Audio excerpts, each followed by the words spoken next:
여러분, 혹시 24조 원이라는 돈의 무게가 짐작이 가십니까? 우리가 길거리에서 흔히 보는 중형차, 소나타를 무려 80만 대나 팔아야 손에 쥘 수 있는 돈입니다. 대한민국 정부가 1년 동안 쓰는 전체 예산의 30분의 1이 넘는 그야말로 천문학적인 금액이죠. 지난 2024년 7월, 대한민국은 유럽의 한복판, 체코에서 바로 이 24조 원짜리 잭팟을 터뜨렸습니다.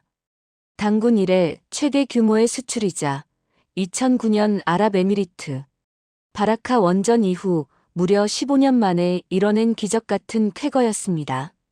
하지만 오늘 제가 여러분께 이 긴 시간을 들여 꼭 전해드리고 싶은 이야기는 단순히 우리가 돈을 많이 벌었다는 경제 뉴스가 아닙니다. 이것은 자존심에 관한 이야기입니다. 그리고 편견을 깨부순 사람들의 이야기입니다. 원자력 발전의 종주국이라 불리며 유럽 에너지를 꽉 쥐고 있는 프랑스, 그리고 원천 기술을 가진 세계 최강 대국 미국.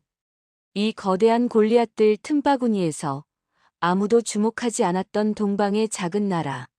대한민국이 어떻게 그들의 오만함을 꺾고 유럽의 심장부에 당당히 태극기를 꽂았는지에 대한 뜨거운 드라마입니다.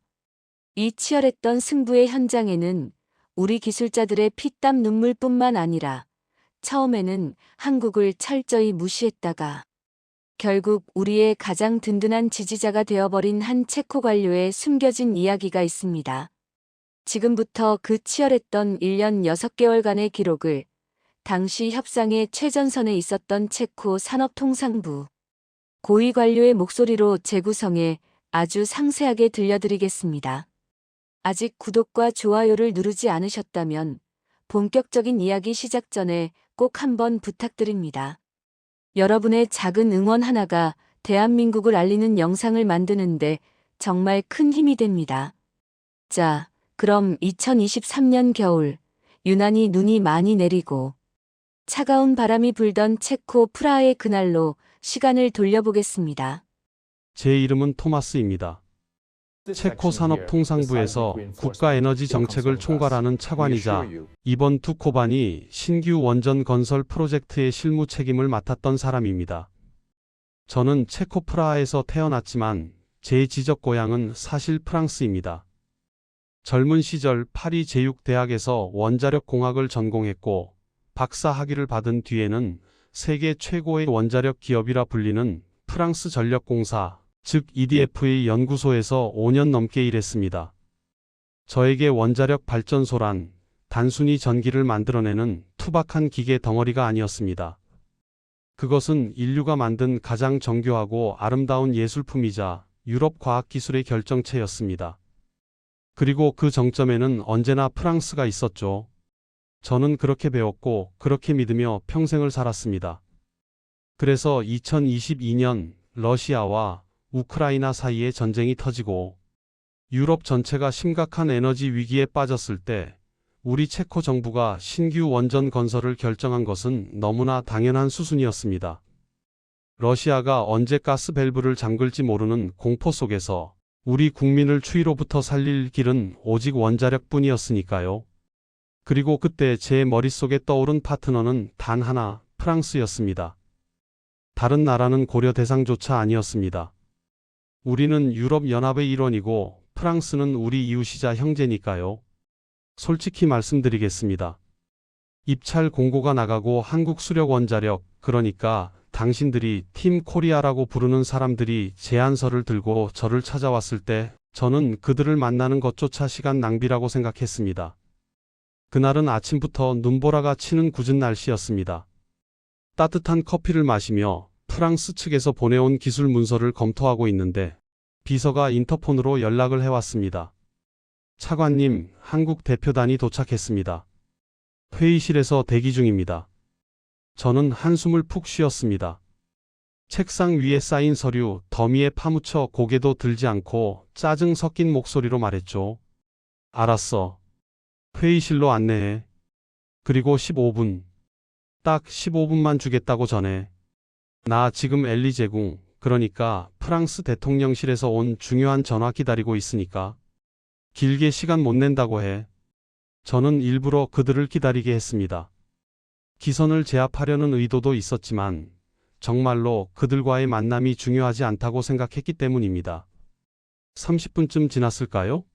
저는 느긋하게 재킷을 걸치고 회의실로 향했습니다.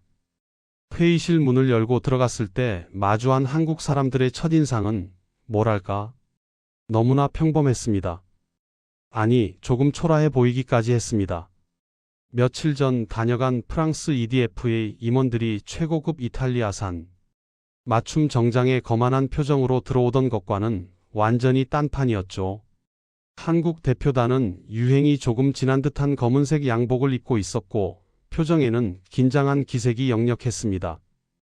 그리고 그들의 두 손에는 낡은 다이어리와 터질 듯이 꽉 찬 두꺼운 서류 가방이 꼭 쥐어져 있었습니다. 마치 시골에서 갓 상경한 영업사원들 같았죠. 저는 그들이 인사를 건네기도 전에 자리에 털썩 앉으며 팔짱을 꼈습니다. 그리고 의자 깊숙이 등을 기댄 채 거만하게 말했습니다. 먼 길 오시느라 고생하셨는데 미안하지만 본론만 짧게 합시다. 우리 체코가 원하는 건 명확합니다. 첫째, 유럽 표준에 맞는 완벽한 안전성. 둘째, 유럽의 안보를 지켜줄 수 있는 강력한 동맹. 이 두 가지입니다.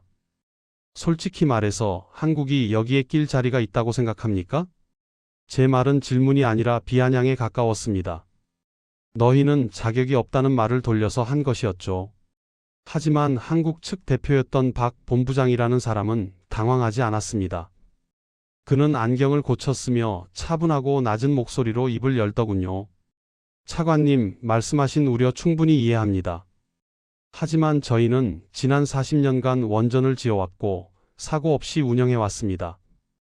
특히 아랍에미리트 바라카 원전은 전 세계가 놀란 성공 사례입니다. 저희 기술력은 이미 제가 말을 뚝 끊었습니다. 더 들을 필요도 없다고 생각했기 때문입니다. 아, 그 사막 이야기요? 네, 들어는 봤습니다. 그런데 박 본부장님, 여기는 사막이 아닙니다. 여기는 유럽입니다. 환경 규제, 시민단체의 반발, 까다로운 안전기준, 차원이 다릅니다. 당신들이 아무것도 없는 모래바람 맞으며 뚝딱뚝딱 지어봤다고 해서 그게 이 복잡하고 까다로운 유럽 한복판에서도 통할 거라고 생각합니까? 저는 책상을 손가락으로 두드리며 말을 이었습니다. 싼 게 비지떡이라는 말, 우리 체코에도 있습니다. 우리는 가격 좀 깎아준다고 안전을 팔아넘길 생각 없습니다. 프랑스는 우리와 같은 규제를 쓰고 같은 문화를 공유합니다. 한국이 아무리 싸게 짓는다고 해도 나중에 문제 생기면 누가 책임집니까? 결국 우리 세금으로 다 메워야 합니다. 그러니 서로 시간 낭비하지 말고 이만 돌아가시는 게 좋겠습니다. 사실상의 축객령이었습니다. 이 정도 모욕을 줬으면 얼굴을 붉히며 나갈 법도 했습니다. 그런데 그때였습니다. 박 본부장이 주섬주섬 가방을 열더니 낡은 태블릿 PC 하나를 꺼내더군요. 저는 속으로 코웃음을 쳤습니다. 뭐 화려한 CG 영상이라도 보여주려나 보지.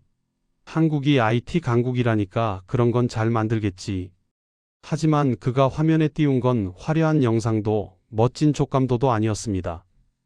그저 흰 바탕에 검은 글씨가 빽빽한 투박하기 짝이 없는 엑셀표와 그래프 몇 개가 전부였습니다. 차관님, 저희가 싼 게 비지떡인지 아니면 흙 속에 묻힌 진주인지 딱 이 데이터 하나만 봐주십시오. 이것만 보시고도 저희가 자격이 없다고 판단하신다면 두말 없이 짐 싸서 지금 당장 공항으로 가겠습니다. 그의 눈빛이 너무나 간절해서 저는 귀찮다는 듯이 태블릿을 받아들었습니다.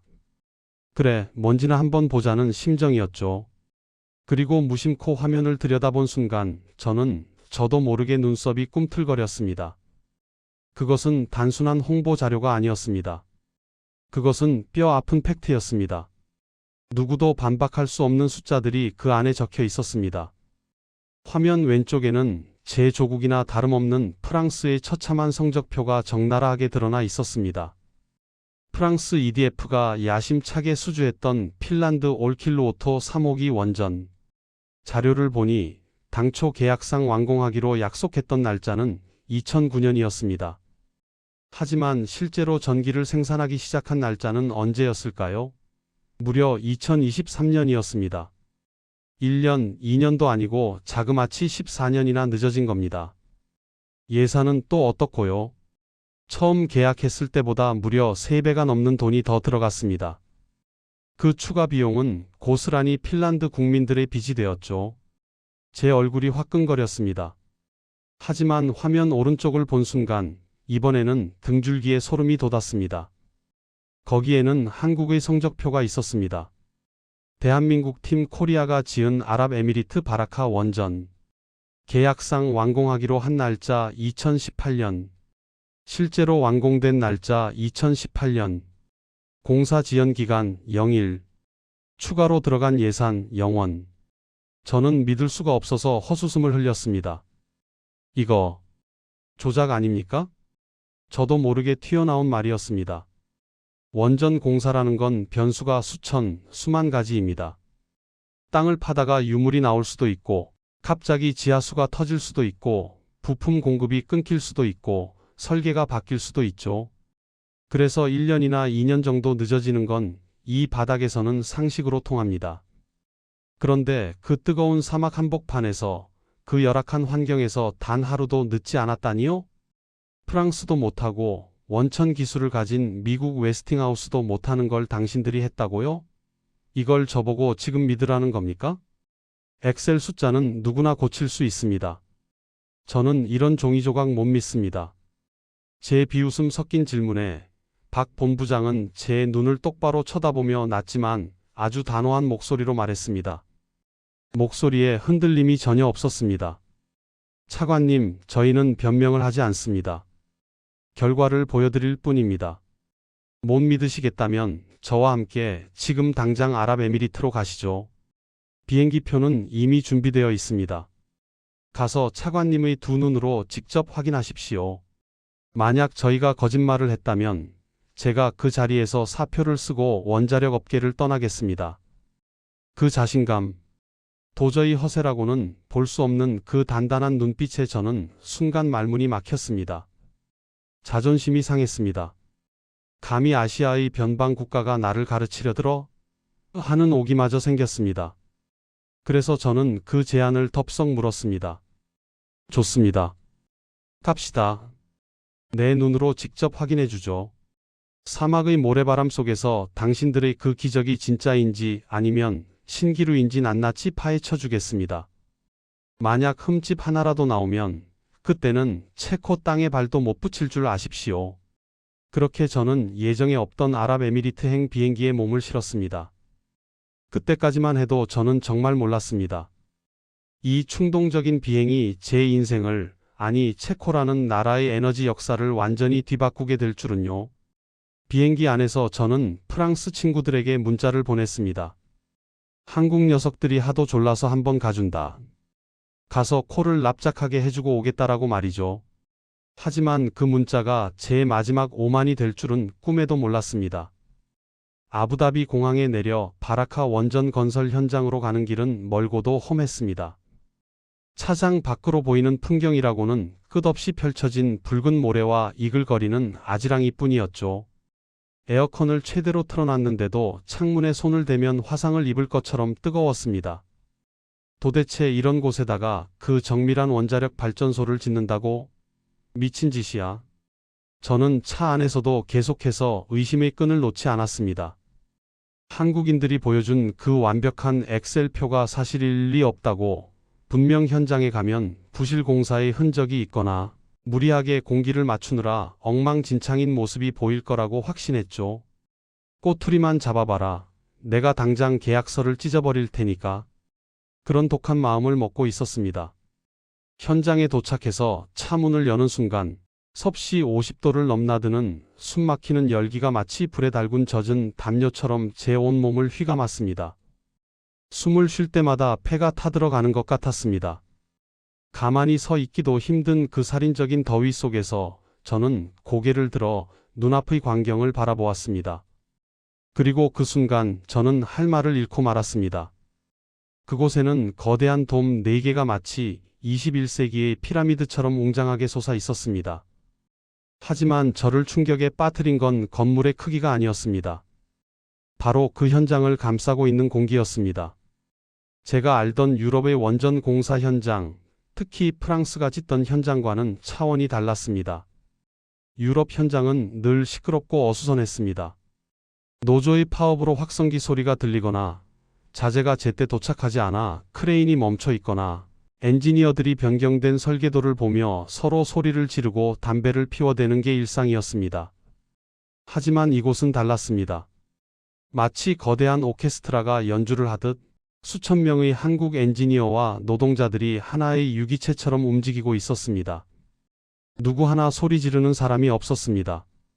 그저 수신호와 무전기 너머의 짧은 지시만으로 수십 톤짜리 철골 구조물이 한치의 오차도 없이 허공을 가르고 제 자리를 찾아 들어갔습니다. 그것은 공사가 아니라 마치 잘 짜인 군무를 보는 듯 했습니다. 저는 멍하니 서 있다가 안전모를 쓴 채 땀을 비 오듯 흘리고 있는 한국인 현장 소장에게 다가갔습니다. 박 본부장이 소개해준 사람이었죠. 저는 그에게 악수를 청하기도 전에 제가 품고 있던 가장 날카로운 질문을 던졌습니다. 이봐요, 소장님. 솔직히 말해봅시다. 우리끼리니까 하는 말인데 프랑스보다 훨씬 싸게 입찰했잖아요? 그렇다면 뭔가 뺀 거 아닙니까? 싼 자재를 썼다거나 아니면 이 말도 안 되는 공사 기간을 맞추려고 안전 기준을 대충 타협한 거 아니에요? 이 더위에 사람들이 이렇게 기계처럼 움직이는데 사고가 안 난다는 게 말이 됩니까? 제 질문은 무례했습니다. 하지만 소장은 기분 나쁜 기색 없이 수건으로 얼굴에 땀을 훔치며 저를 빤히 쳐다봤습니다. 그의 눈은 피곤해 보였지만 깊은 자부심으로 빛나고 있었습니다. 차관님, 저기 3호기 돔 보이십니까? 저 돔을 올릴 때 모래 폭풍이 불었습니다. 프랑스 같았으면 공사를 중단하고 2주는 쉬었을 겁니다. 하지만 우리는 텐트를 치고 모래를 막아가며 밤새 용접을 했습니다. 왜 그런 줄 아십니까? 그가 잠시 숨을 고르더니 말을 이었습니다. 원전은 우리 가족이 사는 땅에 짓는다는 생각으로 만듭니다. 우리는 빨리 짓는 게 목표가 아닙니다. 완벽하게 짓는데 밤을 새워서라도 약속한 날짜를 맞추는 겁니다. 우리는 한국인입니다. 약속을 어기면 잠을 못 자는 사람들이죠. 차관님 눈에는 우리가 싼 자재를 쓴 것처럼 보일지 몰라도 우리가 줄인 건 자재비가 아니라 낭비되는 시간과 불필요한 공정입니다. 그게 우리의 기술이고 그게 우리의 자존심입니다. 저는 그 자리에서 얼어붙고 말았습니다. 망치로 머리를 한 대 얻어맞은 기분이었습니다. 제가 유럽제라는 브랜드와 콧대 높은 자존심에 취해 있는 동안 이들은 묵묵히 이 뜨거운 사막에서 기적을 건설하고 있었던 겁니다. 프랑스는 꿈을 팔고 있었지만 한국은 현실을 짓고 있었습니다. 그날 밤 저는 호텔 방에서 잠을 이룰 수가 없었습니다. 창밖으로 멀리 보이는 바라카 원전의 불빛을 바라보며 저는 인정해야만 했습니다. 제가 틀렸다는 것을요. 그리고 두려워졌습니다. 만약 내가 이들을 선택하지 않고 프랑스를 선택한다면 우리 체코 국민들은 또다시 10년을 기다려야 할지도 모른다는 공포가 밀려왔습니다. 다음 날 저는 체코로 돌아가는 비행기에 몸을 실었습니다. 제 가방 안에는 여전히 마크롱 프랑스 대통령의 친서와 프랑스 EDF의 화려한 제안서가 들어 있었습니다. 그 제안서에는 위대한 유럽의 연대, 에너지 동맹 같은 멋진 말들이 금박으로 인쇄되어 있었죠. 하지만 제 가슴 속에서는 이미 다른 목소리가 들려오고 있었습니다. 토마스, 정신 차려. 프랑스를 선택하면 우리는 정치적으로 칭찬받을 거야. EU 회의에 가서 어깨를 펼 수도 있겠지. 하지만 공사비는 눈덩이처럼 불어날 거고 그 빚은 우리 아이들이 갚아야 해. 반면에 한국을 선택하면 우리는 욕을 먹을 거야. 배신자 소리를 듣겠지. 하지만 예정된 날짜에 예정된 예산으로 전기를 쓸 수 있어. 체코 국민들에게 필요한 건 프랑스의 자존심이 아니라 당장 올겨울을 날 수 있는 전기야. 프라하 공항에 도착하자마자 저는 집에 들르지도 않고 짐가방을 끈 채로 산업통상부 장관실로 직행했습니다. 장관님과 총리님이 계신 회의실 문을 벌컥 열고 들어가자 회의 중이던 모든 사람들이 놀란 눈으로 저를 쳐다봤습니다. 저는 숨을 헐떡이며 프랑스 EDF의 제안서를 책상 한 구석으로 밀어버렸습니다. 그리고 한국 현장에서 가져온 모래먼지가 묻은 두꺼운 보고서를 그들 앞에 쾅 하고 내려놓았습니다.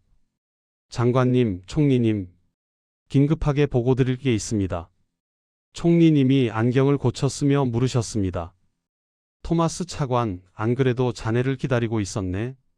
프랑스 대사관에서 하루에도 수십 통씩 전화가 와. 빨리 결정을 내리라고 난리야.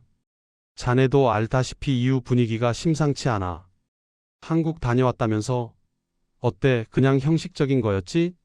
우리 계획대로 프랑스로 가는 게 맞겠지? 총리님의 질문에 저는 마른 침을 삼켰습니다.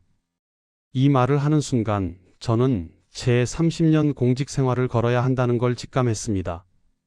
친프랑스파가 장악한 우리 부처에서 왕따가 될 수도, 어쩌면 미친 사람 취급을 받고 쫓겨날 수도 있었습니다. 하지만 저는 떨리는 목소리로 그러나 또렷하게 말했습니다. 아닙니다, 총리님. 우리가 틀렸습니다. 아니, 우리가 속았습니다. 우리가 찾던 파트너는 파리에 있지 않았습니다. 바로 서울에 있었습니다. 회의실은 찬물을 끼얹은 듯 조용해졌습니다. 다들 제가 농담을 한다고 생각하는 눈치였습니다. 장관님이 인상을 찌푸리며 화난 목소리로 물었습니다. 토마스 차관, 자네 지금 제정신인가? 프랑스를 버리고 한국을 선택하자고? 자네 시차 적응이 덜 된 거 아니야? 유럽연합이 가만히 있을 것 같아? 게다가 미국 웨스팅하우스가 소송까지 걸어놨어. 한국 손을 잡는 순간 우리는 프랑스와 미국, 이 두 거대 강대국을 동시에 적으로 돌릴 수도 있어. 그 외교적 후폭풍을 자네가 감당할 수 있겠나? 네, 알고 있습니다. 프랑스의 압박, 미국의 딴지. 쉽지 않을 겁니다. 당장 내일부터 프랑스 언론들이 우리를 유럽의 배신자라고 공격하겠죠. 하지만 장관님, 우리가 24조 원을 써서 지으려는 건 정치적 기념비가 아닙니다. 우리 국민들이 쓸 전기입니다. 저는 목소리를 높였습니다. 올겨울 러시아가 가스 밸브를 잠그면 당장 얼어 죽을 우리 국민들을 살릴 수 있는 건 말만 번지르르 하고, 공기는 10년씩 늦추는 프랑스가 아닙니다. 약속을 목숨처럼 지키는 한국뿐입니다. 제가 보고 왔습니다. 그들은 해냈습니다. 사막에서도 해낸 그들이라면 체코에서는 더 잘할 겁니다. 제 발언 이후 상황은 예상보다 훨씬 급박하고 험악하게 돌아갔습니다. 프랑스 정보망은 빨랐습니다. 제가 한국에 다녀왔고 보고서 내용이 심상치 않다는 소문이 돌자마자 전방위적인 로비가 시작되었습니다. 프랑스 마크롱 대통령이 직접 프라하를 방문하겠다고 통보해왔습니다. 이건 사실상 압박 방문이었죠. 프랑스 언론들은 연일 대서특필했습니다. 체코가 검증되지 않은 아시아 국가에 유럽의 안보를 팔아넘기려 한다. 한국 원전은 미국 기술을 훔친 것이다라는 식의 가짜 뉴스들이 쏟아졌습니다. 물밑에서의 협박은 더 구체적이었습니다. EU의 고위 관계자라며 전화를 걸어와서는 한국을 선택하면 향후 체코에 배정될 EU 차원의 경제적 보조금을 삭감할 수 있다는 메시지를 넌지시 던지기도 했습니다. 미국 웨스팅하우스의 공격도 만만치 않았습니다. 그들은 국제법원에 소송을 제기하며 으름장을 놓았습니다. 한국은 우리 허락 없이는 원전을 수출할 권리가 없다. 만약 체코가 한국과 계약한다면 우리는 원천 기술 특허 침해로 공사를 중단시킬 것이다. 사면초가였습니다. 우리 내부에서도 흔들리는 사람들이 속출했습니다. 복도에서 마주친 동료들은 저를 피하거나 들으라는 듯이 수군거렸습니다. 토마스 차관이 미쳤어. 한국에서 뭐 받아먹은 거 아니야? 그냥 안전하게 프랑스로 갑시다. 이러다 우리 다 죽습니다. 한국이 아무리 기술이 좋아도 정치적으로 고립되면 원전이 무슨 소용입니까? 매일 밤 악몽을 꿀 정도의 압박감이었습니다. 집에 들어가면 아내가 걱정스러운 눈빛으로 저를 쳐다봤습니다. 여보, 그냥 그만두면 안 돼요? 당신 너무 위험해 보여요. 하지만 저는 물러설 수 없었습니다. 이미 제 눈으로 바라카의 기적을 봤으니까요. 그 압도적인 현장을 본 사람으로서 다시는 거짓된 보고서를 쓸 수 없었습니다. 저는 총리님을 찾아가 무릎을 꿇다시피 하며 설득했습니다. 총리님, 딱 한 번만 기회를 주십시오. 프랑스 EDF와 한국 한수원 양쪽을 다 불러서 최종 제안을 듣는 자리를 만들어 주십시오. 끝장 토론을 해봅시다. 거기서도 한국이 밀린다면 제가 깨끗하게 물러나겠습니다.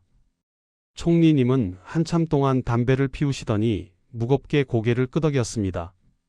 좋아. 다음 주 수요일. 그게 자네에게 주는 마지막 기회네. 하지만 명심해. 만약 그 자리에서 한국이 프랑스를 압도하지 못한다면 자네는 옷을 벗어야 할 거야. 그렇게 운명의 날짜가 잡혔습니다. 프랑스와 한국, 그리고 체코의 운명을 가를 최후의 결전이 다가오고 있었습니다.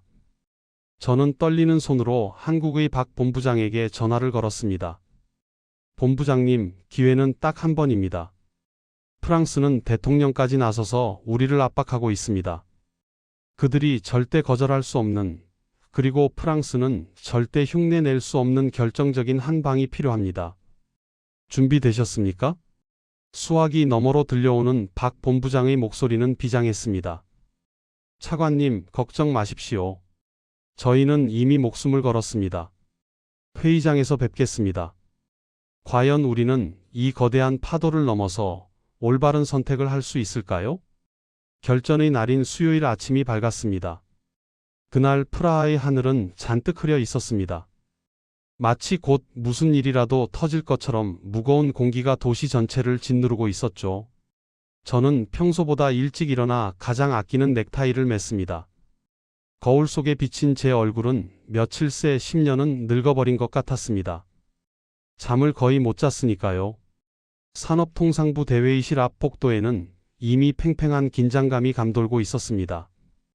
복도 왼쪽 끝에는 프랑스 EDF 대표단이, 오른쪽 끝에는 한국 한수원 대표단이 대기하고 있었습니다. 프랑스 쪽 분위기는 여유로워 보였습니다. 그들은 서로 농담을 주고받으며 웃고 있었고, 며칠 전세로 맞춘 듯한 값비싼 양복을 입고 있었습니다. 마치 승리는 이미 우리 주머니 속에 있다는 듯한 태도였죠. 반면 한국 쪽은 비장함이 흘렀습니다. 박 본부장과 기술진들은 벽을 보고 서서 마지막까지 두꺼운 서류 뭉치를 넘기며 무언가를 체크하고 또 체크하고 있었습니다. 그들의 등은 땀으로 축축하게 젖어 있었습니다. 오전 10시 정각, 육중한 회의실 문이 열리고 총리님과 장관님, 그리고 국가안보실장 등 우리 정부의 핵심 결정권자들이 입장했습니다. 저는 실무 책임자로서 총리님 바로 옆자리에 앉았습니다. 총리님은 저를 힐끗 보시더니 작은 목소리로 말씀하셨습니다. 토마스, 오늘이 자네 인생에서 가장 긴 하루가 될 걸세. 첫 번째 순서는 프랑스였습니다. EDF의 부사장이 단상으로 올라왔습니다.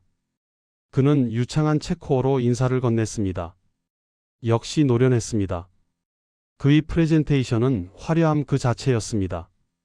화면에는 에펠탑과 프라하성을 합성한 아름다운 영상이 흘러나왔고, 유럽의 연대 하나 된 미래 같은 감성적인 문구들이 춤을 췄습니다. 그는 기술적인 이야기보다는 정치적인 이야기를 주로 했습니다. 여러분, 우리는 위대한 유럽연합 EU의 형제입니다. 지금 러시아의 위협 앞에 유럽은 하나로 뭉쳐야 합니다. 기술? 물론 중요합니다. 하지만 더 중요한 건 누가 당신들의 등을 지켜줄 것인가 아닙니까? 한국이 전쟁 나면 체코에 군대를 보내줍니까? 전투기를 보내줍니까? 못합니다. 그들은 너무 멉니다.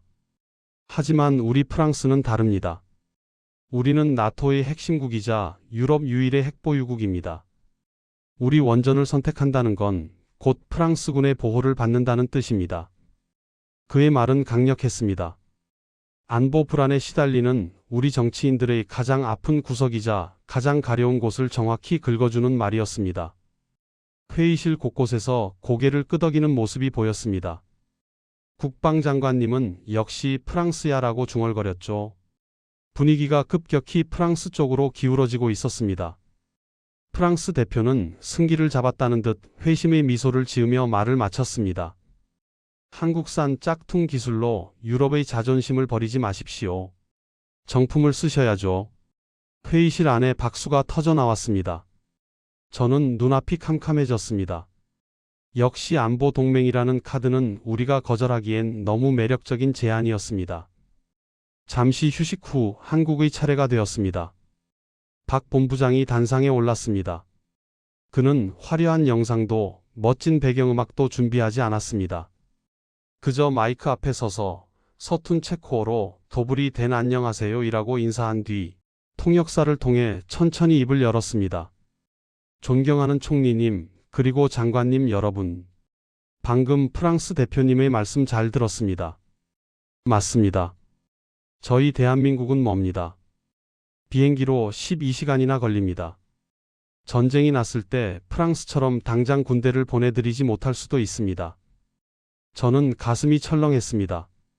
아니, 저기서 저렇게 인정해버리면 어떡하나 싶었죠.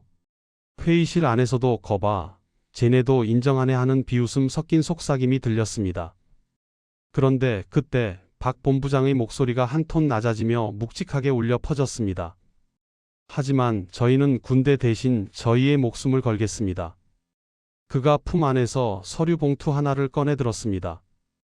이것은 저희가 오늘 아침 본국 정부의 최종 승인을 받아 가져온 계약서 수정안입니다. 여기 제3조 2항을 봐주십시오. 총리님이 안경을 고쳐 쓰고 서류를 들여다보셨습니다. 그리고 잠시 후 총리님의 눈이 휘둥그레졌습니다. 이게 정말 가능한 건가? 박 본부장이 단호하게 대답했습니다. 네, 가능합니다. 거기 적힌 그대로입니다. 저희는 2036년 3월까지 시운전을 마치고 상업 가동을 시작하겠다고 약속드렸습니다. 만약 그 약속 날짜에서 단 하루라도 지연된다면 지연된 날짜만큼 매일 수십억 원의 지연, 배상금을 체코 정부에 현금으로 지급하겠습니다. 그리고 만약 공사가 1년 이상 지연된다면 저희는 공사비를 한 푼도 받지 않고 철수하겠습니다. 이미 들어간 비용도 청구하지 않겠습니다. 회의실이 발칵 뒤집혔습니다.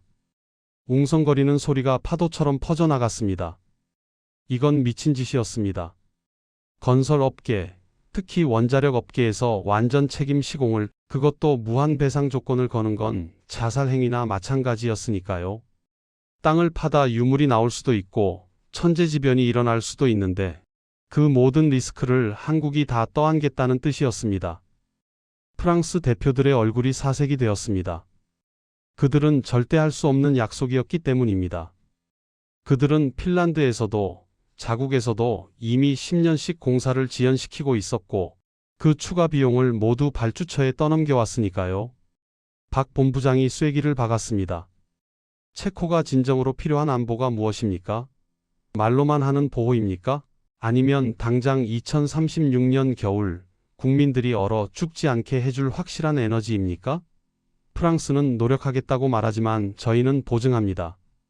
저희는 2036년 3월 31일 바로 그날 체코의 모든 가정에 따뜻한 난방과 전기가 공급되게 하겠습니다. 이것이 대한민국이 생각하는 진정한 동맹의 자세입니다. 저희는 친구에게 짐을 떠넘기지 않습니다. 침묵. 길고 무거운 침묵이 회의실을 지배했습니다. 그 침묵을 깬 건 총리님이었습니다. 총리님은 천천히 안경을 벗어 책상 위에 놓으시며 프랑스 대표단을 향해 물었습니다. EDF 부사장님, 혹시 프랑스 측도 한국처럼 지연 배상금 전액 보상 조항, 계약서에 넣을 수 있습니까? 프랑스 부사장은 당황해서 얼굴이 붉어졌습니다. 그는 말을 더듬었습니다. 총리님, 그건 건설이라는 게 워낙 변수가 많아서 그런 비현실적인 조항은 국제관례상 관례라. 총리님은 짧게 웃으시더니 고개를 돌려 저를 보셨습니다. 토마스 차관, 자네 말이 맞았군. 우리가 찾던 파트너가 누구인지 이제 확실해졌어. 그 순간 제 가슴 깊은 곳에서 뜨거운 것이 울컥 치솟았습니다. 이겼다. 우리가 해냈다. 2024년 7월 17일 드디어 운명의 날이 밝았습니다.